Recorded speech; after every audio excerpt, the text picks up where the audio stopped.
대법원이 내란과 외환 사건 등을 맡을 전담 재판부 설치를 자체적으로 추진하겠다는 계획을 밝혔습니다. 민주당이 추진 중인 내란 전담 재판부 설치법에 대한 위헌성 논란이 이어지는 가운데 이 위헌 소지를 최소화하려는 조치로 풀이됩니다. 취재기자 연결해 들어보겠습니다. 이경국 기자, 대법원이 전담 재판부 관련 예규를 제정하기로 했다고요? 네, 맞습니다. 그간 사법부, 민주당이 추진해온 내란 전담재판부 설치에 대해 잇따라 우려를 밝힌 바 있습니다. 대법원은 특히 전담재판부 구성에 외부 인사가 참여하는 점, 그리고 무작위 배당 원칙이 훼손되는 점 등을 지적하면서 위헌 가능성, 그리고 사법부 독립 훼손 가능성을 지적해왔습니다. 더불어 전국 각급 법원장과 대표 판사들도 내부 회의를 거쳐서 위헌성을 지적한 바 있고요. 법무부가 신중 검토가 필요하다는 취지의 의견을 밝히기도 했습니다.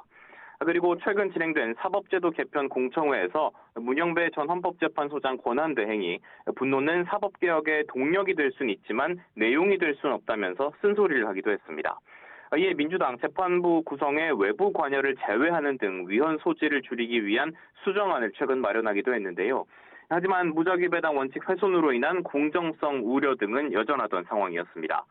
이에 대법원이 오늘 대법관 회의를 거쳐서 국가적 중요 사건 전담재판부 설치를 위한 예규를 만들기로 했습니다. 전담재판부가 다루게 될 중요 사건이란 내란 외환죄 그리고 군형법상 반란죄 사건 등 정치, 경제, 사회적으로 파장이 큰 사건들을 의미합니다. 일단 무작위 배당을 통해 사건을 배당받은 재판부가 전담 재판부로 지정이 되고요. 신속 심리를 위해 관련된 사건 외에는 전담 재판부에 새로운 사건은 배당되지 않도록 한다는 계획입니다. 상황에 따라서 일부 다른 사건을 심리할 수는 있지만 대상 사건, 그러니까 국가적 중요 사건을 우선하여서 신속히 심리해야 한다고 예규에 규정이 되어 있습니다. 이 예규는 10일 이상의 행정예고 기간을 거쳐서 시행될 예정인데 현재 1심이 진행 중인 내란, 외환 관련 사건들은 서울 고등법원에서 진행될 항소심부터 예규에 영향을 받을 것으로 보입니다. 전담재판부 설치를 위해서 내년 고등법원 판사와 재판연구원, 증원 등도 이루어질 거로 전망이 되고 있습니다.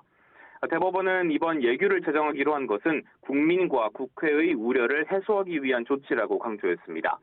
이어 이를 통해서 위헌법률 심판 제청 등으로 인한 재판 지연 등이 없이 신속하고 공정한 재판 진행을 도모할 수 있을 거라고도 덧붙였습니다.